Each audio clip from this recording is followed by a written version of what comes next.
Open Banking. Você já ouviu falar disso? Apesar do nome, Open Banking não é um banco, mas um conceito que possibilita serviços bancários. O Open Banking existe desde 2018, quando foi criado na Inglaterra. É uma inovação importante, já em fase de implantação no Brasil e, no entanto, ainda é desconhecida de 60% dos brasileiros, de acordo com pesquisa realizada pela Flipper e a XP Investimentos, com mais de 2.000 investidores. E você, então? Qual grupo você tá? Tá open ou closed? É o que a gente vai ver aqui. Olá, eu sou Sheila Damorim e esta é mais uma edição do X na Questão, um programa da SHIS Comunicação, para conversar com você sobre assuntos que mexem com a sua vida e o seu dia a dia. E as questões financeiras mexem muito com a vida da gente, não é mesmo?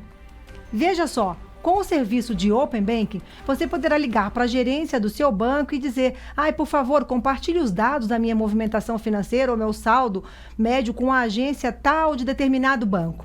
Isso para conseguir taxas melhores em relação às oferecidas pelo banco atual. Mas essa é apenas uma parte, um pequeno detalhe do que vem por aí, na esteira de outras inovações como nós já estamos vivendo. É o caso do Pix, do WhatsApp Pay, tudo embalado por alta tecnologia que promove uma revolução na forma como nós nos relacionamos com toda essa indústria de pagamentos, depósitos, transações financeiras, não é mesmo? Aonde a gente vai parar com tudo isso?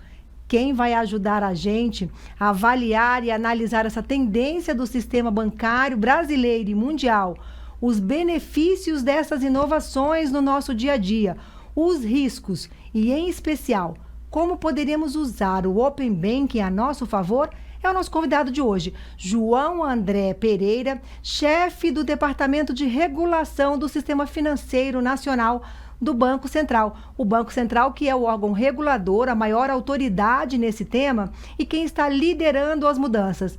Bom, seja bem-vindo. João André, aqui a time da X, da SHIS, agradece muito a sua participação aqui hoje. Bom dia a todos, bom dia Sheila, obrigado pelo convite. Sempre muito bom ter essa oportunidade de conversar e tentar explicar um pouco para as pessoas o que é o Open Banking, né? Mas vamos começar agora pelo básico, né? O que é o Open Banking? É um conceito de servir numa era digital e não uma estrutura física de atendimento, é isso? De uma forma bem simples, o que é o Open Banking? É a possibilidade das pessoas compartilharem suas informações dentro do sistema financeiro e usufruírem de serviços diversos dentro do próprio sistema financeiro. Então, só para dar um exemplo aqui, para facilitar um pouco o entendimento. Eu sou cliente de um banco há 10 anos e tenho todo o meu histórico, tenho todo o extrato das transações que eu fiz, meu cadastro, tudo ali. Eu desejo sei lá, pegar um crédito em uma outra instituição, ou qualquer outro serviço em outra instituição. Com o Open Banking, eu posso, ao entrar nessa outra instituição, que eu pretendo pegar algum outro serviço, contratar algum outro serviço, e simplesmente avisar: pegue as minhas informações naquele meu banco de relacionamento, e num clique eu consigo puxar toda aquela informação que está ali e passar para essa outra, inclusive informação de cadastro, que vai facilitar a abertura de uma conta nova, e toda a informação transacional, todo o meu comportamento de bom pagador, todo o meu comportamento sobre as operações que foram feitas, o meu fluxo de pagamentos, o que facilita muito essa nova instituição aí, também em segundos, fazer uma avaliação que demoraria, às vezes, anos. A gente fez um levantamento, nosso time aqui fez uma consulta no perfil da SHIS no LinkedIn sobre essas inovações, né? E aí, em especial, o Open Banking. A gente vai estar até dando uma olhadinha aqui, está entrando, a gente tem várias perguntas. Vou puxar duas. Uma é da Mariana Rubach, né? Ela é médica e ela gostaria de saber quais são os riscos. Eu acho que a gente vai voltar um pouquinho como o serviço é prestado, mas sobretudo quais os riscos desse serviço. Acho que a gente vai voltar aí um pouquinho nessa questão de riscos, né? Aprendendo com quem já está na frente. E a outra pergunta é do Rafael. Ele é designer, ele é diretor de arte e queria saber se a implantação do Open Banking vai ser positiva ou negativa para os pequenos negócios, como quem tem aí um registrado, um MEI, etc.? O Open Banking não é um serviço em si, ele é um fundamento, uma infraestrutura e que permite a entrada de novos agentes, porque imagina, né, um novo agente para entrar no sistema financeiro precisa ter todo um relacionamento com uma série de pessoas para conseguir ofertar seus produtos. Agora, com esse novo ecossistema, com essa infraestrutura, ele pode atuar de um dia para o outro. De um dia para o outro, ele passa a conhecer as pessoas que estão né, entrando lá no seu aplicativo e passam a conseguir ofertar produtos melhores. Serviços que usam, por exemplo, inteligência artificial. Vou dar um exemplo assim, bem bacana, que a gente já tem acontecendo em outros lugares, que é aplicativos que, por exemplo, agregam a informação das pessoas, em cima de inteligência artificial avisam, olha, você vai fazer uma compra, por exemplo, na feira, e o aplicativo te avisa, te manda uma mensagem, olha, não compra hoje carne aqui nessa feira, porque amanhã está mais barato. Então, amanhã você vai economizar aqui R$5 no quilo da carne. Então, vá amanhã. Ou o aplicativo vê o seu comportamento e você vai numa lanchonete toda sexta-feira, né, e vendo aquilo, lógico, sempre com o seu consentimento, ele acessa aquela lanchonete porque vários outros clientes têm um comportamento parecido e negocia com a própria lanchonete e fala, olha, eu tenho uma série de clientes que estão frequentando a sua lanchonete. Que tal você oferecer um cupom de desconto que vai fidelizar mais ainda as pessoas e tal? Então lá está um desconto de 20%. Esse aplicativo vendo seu comportamento fala, olha, que eu estou vendo o seu gasto aqui, então você quer aqui um cupom de 20% na sua lanchonete preferida da sexta-feira? Então são coisas assim. Existe risco nesse processo? Toda a segurança que hoje já está embarcada no sistema financeiro é aquilo que está acontecendo, que vai acontecer também no Open Banking. Então, é um ambiente totalmente seguro. Tá? Dentro do guarda-chuva do Banco Central, dentro daquilo que hoje as pessoas já estão acostumadas no seu home banking, né, no seu aplicativo de banco.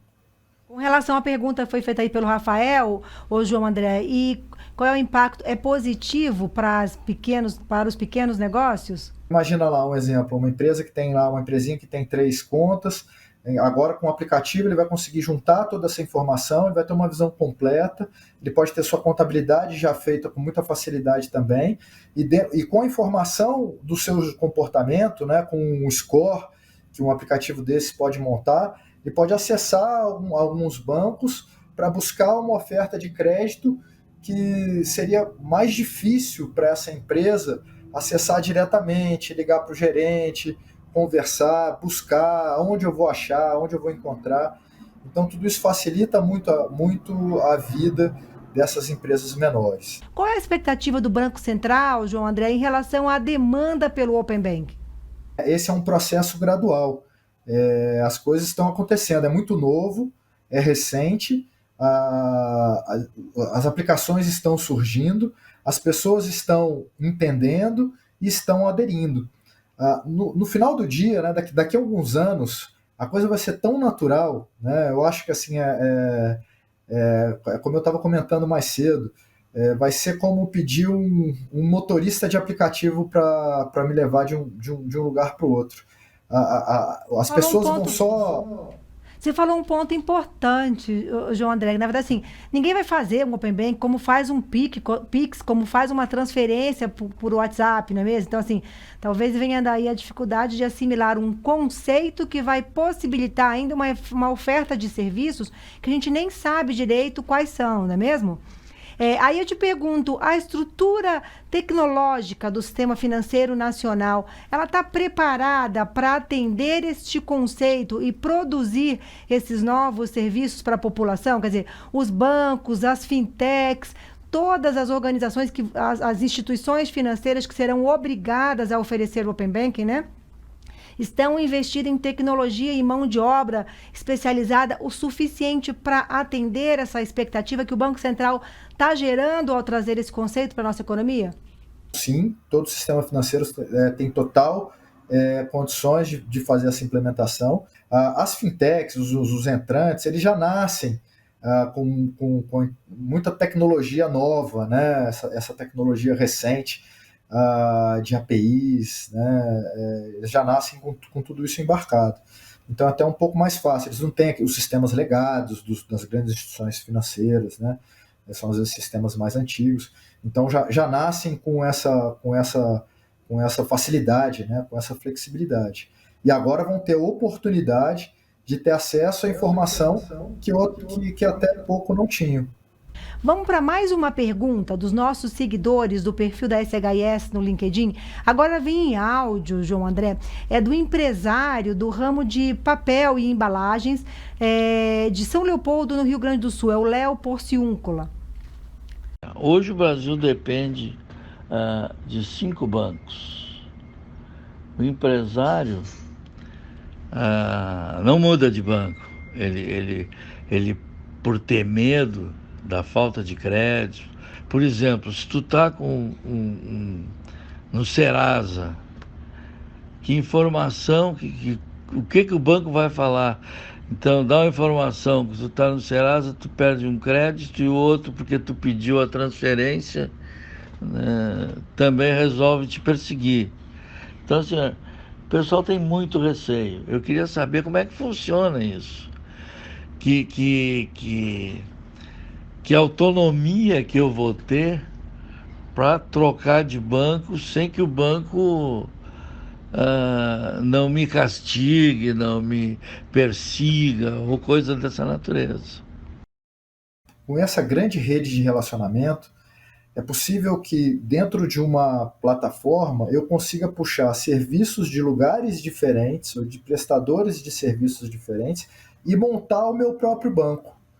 Então eu posso ter crédito em 2, 3 bancos, mas manter a minha conta num banco original. E tudo isso dentro do mesmo ambiente. Desculpa, João André. Então, na verdade, vai resolver o problema que o Léo trouxe para a gente aqui, né? Que ele hoje se sente um pouco refém, né? Ele vai ter mais possibilidades. Vai ter mais possibilidades.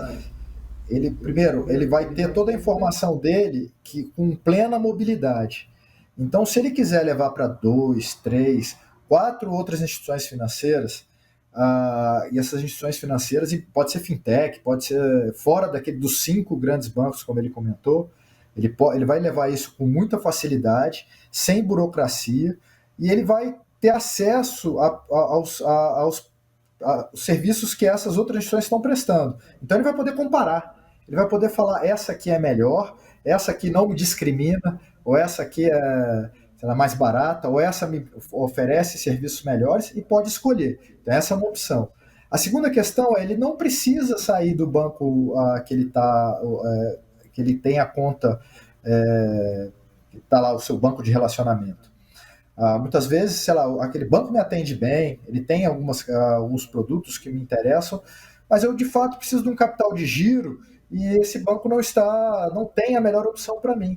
Eu posso acessar um outro agente sem que eu tenha que migrar todo o meu relacionamento de um lado para o outro, mas eu acesso um outro agente que vê o meu relacionamento com o outro e consegue fazer as análises necessárias para me ofertar um serviço. Então eu não preciso migrar, criar todo um histórico gigante com aquele novo agente.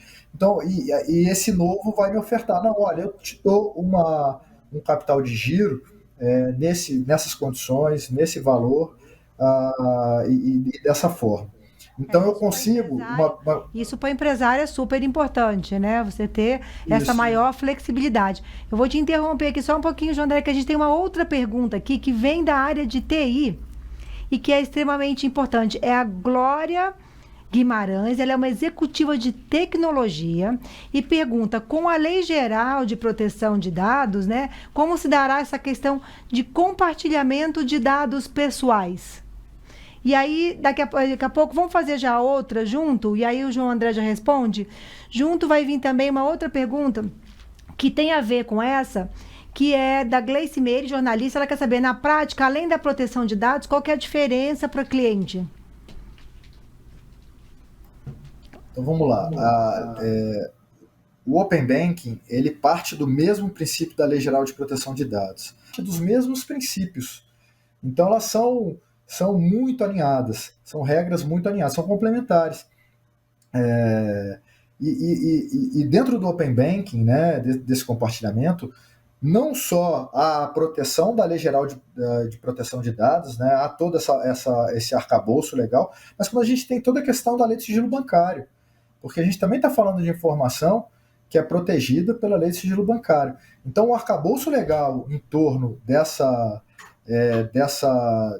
ambiente, né, desse ecossistema que se está criando, ele é muito forte. O processo todo do Open Banking, ele é faseado, né? O Open Banking brasileiro está na fase 1, que foi implantado em fevereiro desse ano, com as instituições disponibilizando informações sobre canais de atendimento, características de produtos e serviços, enfim, a gente puxou aqui alguns detalhes, né? A gente tem a fase 2, que começa agora em julho, né? Temos aí os clientes que quiserem solicitando compartilhamento entre instituições participantes, né, dos seus dados cadastrais e informações sobre as suas transações. A partir de 30 de agosto, começa a terceira fase, não é isso, de implantação do Open Bank, com compartilhamento dos serviços de iniciação de transações, de pagamentos. A gente fez um destaque aí, né, e de encaminhamento de propostas de operações de crédito. E, finalmente, em dezembro, a quarta e última fase do Open Banking, pelos dados que nós levantamos ali junto ao Banco Central, né? Nesta fase, os clientes já vão poder estar compartilhando, de fato, as informações de operações de câmbio, investimentos, seguro, previdência complementar aberta, contas, salários, ou seja, aí é que, de fato, está valendo 100% do conceito, vai estar operando no Brasil? E esse cronograma está confirmado? Esse cronograma está confirmado. A gente tem... o cronograma é, de fato, bem apertado. A gente só está trabalhando dia e noite, né, assim como o Banco Central aqui, para que tudo aconteça, mas sim, está confirmado. A gente está otimista nas entregas, né? Agora, de novo, né, eu acho que eu vou reforçar um ponto que eu coloquei desde o início, né? Não significa que naquela data que a gente está no cronograma, a vida das pessoas começa a mudar. Porque tudo isso é uma infraestrutura, é um serviço, é como se fosse o sistema de pagamentos, né, que foi criado. Todos os produtos... Ele vai abrir o caminho para que em 2022, já que nós estamos falando de dezembro, então, de 2022, a gente tenha aí ofertas de novidades, de produtos e serviços financeiros para a população, seja por meio dos bancos tradicionais, desses novos bancos digitais, ou até mesmo esses ecossistemas que a gente vê sendo formado aí com varejo, ou seja, com vários agentes, não é mesmo? Perfeito sua colocação. É exatamente isso. Eu vou puxar aqui, eu vou voltar para os nossos seguidores da SHIS no LinkedIn, João André. A gente tem uma dúvida da advogada Cíntia Ternes. Vamos rodar o VT aqui com a pergunta dela? Olá, meu nome é Cíntia e eu gostaria de fazer uma pergunta. Por que eu iria querer compartilhar os meus dados com outros bancos se eu fico muito braba quando eles pegam os meus dados e ficam me ligando oferecendo serviços? O que eu ganho com isso? Então, essa pergunta, essa inquietação da Cíntia aí é a mesma de muita gente, com a abordagem, né, que as empresas fazem aos consumidores para vender produtos e serviços. E aí não só serviços financeiros, não, abordagem em geral. O Open Bank vai fazer crescer essa abordagem, João André, que a gente às vezes, sábado de manhã, acorda lá às 7h30, 8h, as pessoas estão ligando para te oferecer um plano A, B ou C. Excelente a pergunta, né? Todo mundo tem essa reclamação, né? De telefonia, de banco, de um monte de coisa que oferece uma série de produtos. Não, perfeito ponto, tá? Vamos lá.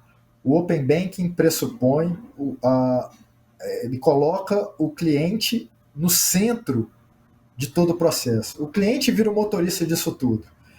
O meu dado com o Open Banking, ele não vai ficar solto no mercado. Né, e os agentes vão olhar ali e vão começar, tem aqui a Sheila, tem o João, e agora eu vou começar a atacá-los aqui, né, com ofertas de crédito. Não é isso. O Open Banking pressupõe o movimento do próprio cliente. Então, eu, cliente, que tenham interesse em buscar novidades ou buscar novos serviços e entro numa fintech, ou entro numa coisa assim e decido testar e decido compartilhar a minha informação porque eu quero um financiamento imobiliário, porque eu quero um financiamento de veículos. Então, de novo, né, pressupõe que a pessoa, a iniciativa é da pessoa, ela está no centro. Ela vai decidir. Você vai estar Você no que vai estar no controle com controle. seus dados e logo não necessariamente vão usar isso contra você. É para usar a favor, não é mesmo? E aí, Perfeito. pegando esse ponto, João André, a gente falou muito aqui de organização, da preparação dos bancos, né? Agora eu gostaria de ver a outra ponta, né? Vamos combinar com o outro lado, que são onde estão os consumidores. O consumidor brasileiro, ele está preparado para usufruir dessas facilidades, dessa avenida que está sendo aberta com o Open Banking, quer dizer, ele está de fato comprado? E por que eu te pergunto isso? Porque a gente já viu, eu acompanho o sistema financeiro há algum tempo, a gente já viu regras extremamente favoráveis para compartilhamento de informação, fomento da concorrência e redução de custo para o consumidor, mas que não tiveram o efeito desejado ou aplicável na sua plenitude. Por exemplo, a questão da portabilidade dos dados, que já foi implementada há muito tempo pelo Banco Central. Então, qual que é a diferença que você vê hoje com relação à portabilidade lá atrás, o Open Banking hoje e o amadurecimento do consumidor brasileiro para, de fato, usufruir? Nós estamos maduros o suficientes para receber esse conceito e nos beneficiar dele? Excelente pergunta, Sheila. Excelente pergunta. A comparação com a portabilidade de crédito, ela é excelente. O brasileiro está preparado, né? O perfil do brasileiro, cara, a gente tem um potencial imenso. A gente tem um potencial muito maior, por exemplo, que o da Inglaterra. A gente tem pessoas aqui que muitas ainda não são atendidas pelo sistema bancário. Se a gente for olhar, a gente teve dentro dessa pandemia, sei lá, 40 milhões de pessoas incluídas só naquele programa de assistencial, né, de benefício emergencial feito pela Caixa, que agora essas pessoas têm conta, pessoas que nunca tiveram relacionamento, que nunca tiveram conta, agora tem conta. Agora, quem vai melhor atender essas pessoas? Então, a gente, num mundo agora que eu tenho um ecossistema, que eu tenho agentes que vão focar, muitos agentes novos, que vão focar em nichos que nunca foram olhados, e trazer serviços que diferentes para essas pessoas. Então, isso vai acontecer também, né? O Open Banking, ele é apenas uma inovação no universo que a gente vê aí. A gente falou aqui, o Pix, o WhatsApp Pay, as contas digitais, as plataformas inteligentes, né? Que reúnem vários serviços e até não financeiros, enfim. Essas inovações tecnológicas não param. E aí, a gente tem aqui uma pergunta, que eu vou pedir para passar aqui do Sidney, que é exatamente sobre esse ponto. Aonde a gente vai parar? Qual modelo a gente está buscando? Vamos lá, solta o Sidney. O mundo está cada vez mais digital. Com a pandemia, aumentou o acesso aos tipos de plataforma. Pix, Open Bank. Como será o sistema financeiro do futuro? E aí, João André, eu acrescento isso. Você falou que acredita no consumidor brasileiro. Desde o Código de Defesa do Consumidor, houve um empoderamento desse consumidor, né? Para onde nós estamos levando esse consumidor? Que tipo de relacionamento financeiro o Banco Central está nos guiando, né? Qual é a tendência do futuro aí? A gente está pavimentando esse caminho da inovação, que facilita, que traz todas as facilidades, mas de forma que traga segurança para o usuário, né, segurança para o cliente do sistema financeiro e coloca ele no controle. Qual que é a consequência disso para o sistema financeiro, para as instituições financeiras? Então a pergunta, né, o sistema futuro, elas vão ter que mudar. Muitas vão ter que mudar. Vão ter que olhar, em primeiro lugar, para o cliente. Tá? Algumas vezes em que alguns processos são mais facilitados por causa da história da fidelização mais forte, né? Do cliente que está um pouco mais preso naquela instituição, aquilo acaba. Essa barreira ela é derrubada.